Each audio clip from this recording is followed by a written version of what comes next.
नमस्कार, मैं हूं आपके साथ सोनिया चौहान। राम राम हरियाणा में आप सभी का स्वागत है। रुक करते हैं खबरों की ओर।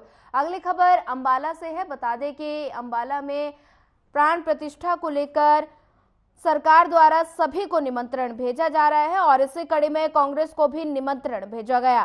कांग्रेस ने इस निमंत्रण को अस्वीकार कर दिया, जिस पर भड़कते हुए हरियाणा के गृह मंत्री अनिल विज ने कहा कि हमारी ही है राम में आस्था, श्रद्धा हमारा है, वहां जाना न जाना एक धार्मिक फैसला है। और लेकिन कांग्रेस और उनके सहयोगी दलों को ना ये फैसला राजनीतिक फैसला है, बल्कि हमारी ये श्रद्धा है।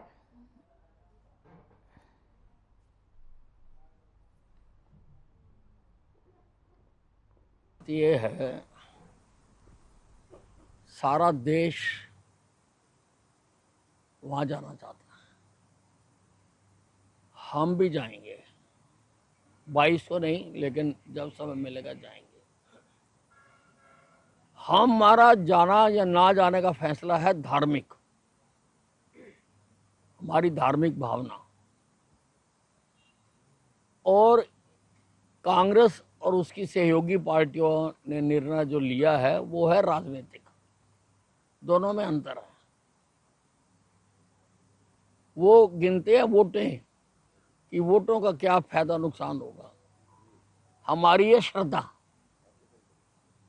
हमारी है आस्था, हमारा है विश्वास श्री राम जी में। और 500 सालों के बाद वो अपने स्थान पर विराजमान हो रहे हैं। कैबिनेट मंत्री बनवारी लाल रेवाड़ी पहुंचे। बता दें कि उन्होंने रेवाड़ी पहुंचकर राम माता रमाबाई सामाजिक उत्थान संस्था की लाइब्रेरी का उद्घाटन किया। रेवाड़ी पहुंचे कैबिनेट मंत्री ने कहा कि सभी संस्थाओं को एजुकेशन की तरफ से ध्यान देना चाहिए। वहीं कांग्रेस द्वारा हर घर कांग्रेस, घर घर कांग्रेस अभियान की घोषणा की गई और उस कैबिनेट मंत्री ने कटाक्ष करते हुए कहा कि भारतीय जनता पार्टी संगठनात्मक पार्टी है, माइक्रो मैनेजमेंट के तर्ज पर वो काम करती है और जब भी कांग्रेस घर घर जाएगी तब तक वो चुनाव आ जाएंगे, व्यवस्थाएं बनने में समय लगता है।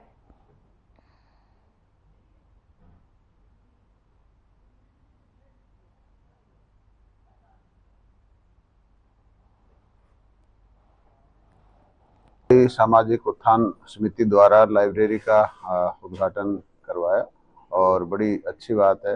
मैं इनको बहुत बहुत बधाई देता हूँ। इस तरह की जो हमारी संस्थाएं, इनको एजुकेशन पर ध्यान देना चाहिए और इन्होंने एक अच्छी लाइब्रेरी बनाई और बच्चों को यहाँ अच्छी शिक्षा मिलेगी। और टेक्निकल एजुकेशन जैसे इनका स्मार्ट रूम भी देखा मैंने, क्लासरूम भी देखा आजकल, क्योंकि कंप्यूटर का ज़माना है, तो इस तरह की सुविधा भी बच्चों को मिलनी चाहिए ताकि जब फील्ड में जाएं तो उनको किसी तरह की कोई दिक्कत ना हो। तो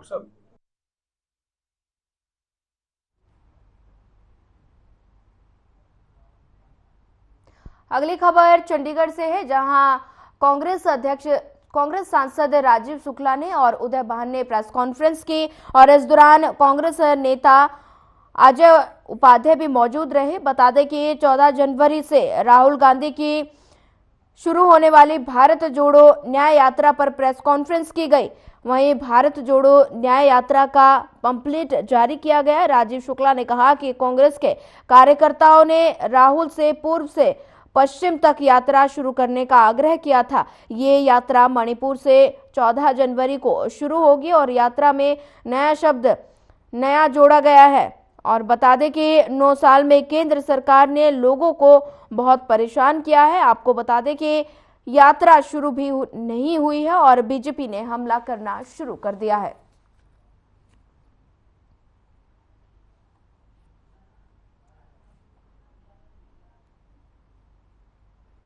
बहुत दिन से न केवल कांग्रेस पार्टी के कार्यकर्ता और नेता, बल्कि आम जन से लगातार राहुल जी से एक आग्रह हो रहा था कि आप पूर्व से पश्चिम तक की यात्रा करिए। उनकी जो दक्षिण से उत्तर भारत तक की यात्रा थी, कन्याकुमारी से लेकर कश्मीर तक, वो बहुत सफल रही और उसका पूरे देश में व्यापक असर हुआ और लोगों ने उनकी इस यात्रा को बहुत सराहा। विदेशों तक में उसकी चर्चा हुई।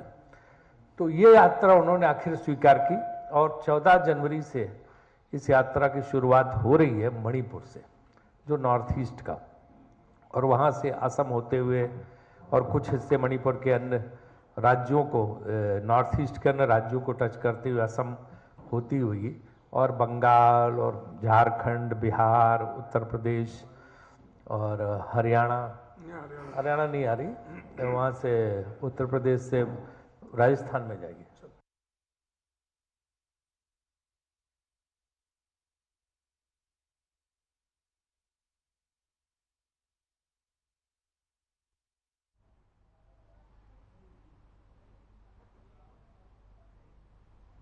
अगली खबर फरीदाबाद से है, जहां 2 दिवसीय कार्यक्रम का आयोजन किया गया। आपको बता दें कि महिला आयोग की 25वीं वर्षगांठ के मौके पर 2 दिवसीय कार्यक्रम का आयोजन किया गया। इस कार्यक्रम में देश की जाने मानी महिला हस्तियों ने शिरकत की और महिला सशक्तिकरण पर अपने विचार रखे।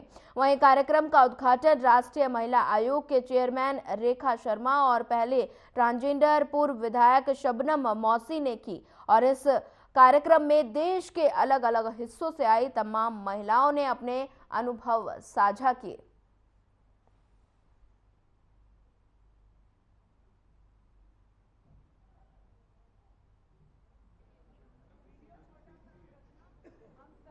देखिए, प्रधानमंत्री जी ने जिस तरह से देश को इकट्ठा किया है, जो कण कण बिखरे थे उनको मोती बना के एक माला में पिरोया है, वैसे ही हिंदू, मुसलमान, सिख इतिहाद का जो नारा बिल्कुल पहले फीका पड़ चुका था, अभी आज आप उस नारे को देखेंगे कि एक बन चुका है। आज समाज एक तरफ से चल रहा है कि हमें देश को आगे बढ़ाना है। अगर 22 जनवरी को उन्होंने बता दिया है कि हमें दीपावली मनानी है क्योंकि राम मंदिर तैयार हो गया है।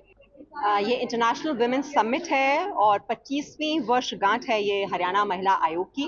और मेरे लिए बहुत ही सौभाग्य की बात है कि हरियाणा मेरा गृह राज्य है और यहाँ पर ये इतने बड़े स्तर पर मैं कहूँगी कि अंतर्राष्ट्रीय सम्मेलन का आयोजन हो रहा है, जिसमें हर क्षेत्र में हम देख रहे हैं आजकल महिलाएं जो हैं वो कामयाबी की इबारत लिख रही हैं और कामयाबी की जो मिसाल है, वो जो चेहरे हैं, उनको इस मंच पर आज सम्मानित किया जा रहा है। मैं जो विश्व में हमारा एक ही काम है, सबको जोड़ना, बिना किसी सारे जो बैरियर्स जो है ना, दीवारें तोड़कर और ब्रिजेस बनाना और सबको एक साथ जोड़ना, यही काम है मेरा पिछले 25 वर्षों से। आज का जो कार्यक्रम हुआ है फरीदाबाद के अंदर, तो आप किस नजरिए से देखते हैं? इससे महिलाओं को लेकर कितना उत्साह जो है?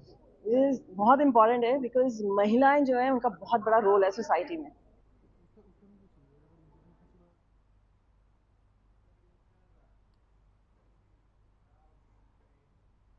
हरियाणा में राष्ट्रीय आयोग की महिला रेखा शर्मा का बड़ा बयान सामने आया है। दरअसल आपको बता दें कि रेखा शर्मा ने कहा कि ऐसे आयोजनों की हर जिले में होने चाहिए और हमने हरियाणा में बहुत बड़ा बदलाव देखा है। महिला सशक्तिकरण की बात करें तो पहले गर्भ में ही बेटियों को मरवा दिया जाता था। हरियाणा में न केवल भ्रूण हत्या रोकी गई, बल्कि हरियाणा की बेटी आज पूरे विश्व में देश का परचम लहरा रही है और ऐसा ही बदलाव पूरे देश में होना चाहिए।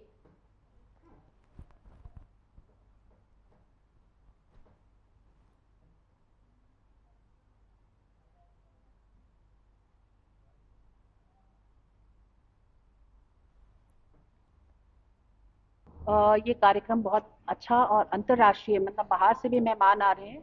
मैं रेणु जी को बधाई देना चाहूँगी कि ऐसा कार्यक्रम किया। ऐसे कार्यक्रम हर डिस्ट्रिक्ट में होने चाहिए हरियाणा के। और महिलाओं को जो हम सशक्त करने की बात है, महिलाएं सशक्त हैं, बस उनको अपना सशक्त हैं ये समझना ज़रूरी है, क्योंकि महिलाएं ही नहीं समझती कि हम सशक्त हैं। बस उनको समझाने की ज़रूरत है और उनके दिमाग में ये आने की बात है कि हम सशक्त हैं, हमारे सभी अधिकार हमारे कॉन्स्टिट्यूशन ने दिए हैं। और एक भारत ही ऐसा देश है जब पैदा हुआ, जिस दिन कॉन्स्टिट्यूशन बना। पहले तो मैं शहर का शुक्रिया करूंगी कि गुरु चेले को हमको यहाँ बुलाया है। सूरजकुंड में अपने आप में खासियत प्रोग्राम है कि दुर्गा कार्यक्रम ये है और महिला सक्षमीकरण में हम भी तो एक महिला ही है, हमको उस लायक समझा, क्योंकि दुर्गा का एक रूप में किन्नर भी आता है जो गरुड़ पुराण से लिखा गया है। आज जो महिलाओं की स्थिति उससे शायद थोड़ी कम, बदतर हमारी भी स्थिति है। अगर हमें महिलाओं के साथ जोड़ दिया जाएगा तो स्त्री सक्षमीकरण के साथ तृतीय पंथी का भी सक्षमीकरण होगा। और आज Haryana state commission for women का ये जो प्रोग्राम आयोजित किया गया है, ये बहुत ही अपने आप में ही एक बहुत ही सम्मानित और बहुत ही अच्छी चीज़ है, जिसको मैम ने, रेणु भाटिया मैम स्पेशली, उन्होंने जिस तरह से पूरे हरियाणा में एक मुहिम चलाया है कि किसी भी महिला के खिलाफ कुछ भी गलत होगा तो वो वहाँ पे अपने आप साक्षात प्रकट हो जाती हैं, जिसको देखकर हम खुद भी बहुत मोटिवेट होते हैं और मैं मैम से बहुत कुछ हम सीखते हैं। फिलहाल वक्त हो चला एक छोटे से ब्रेक का। ब्रेक के बाद जल्द हाजिर होंगे।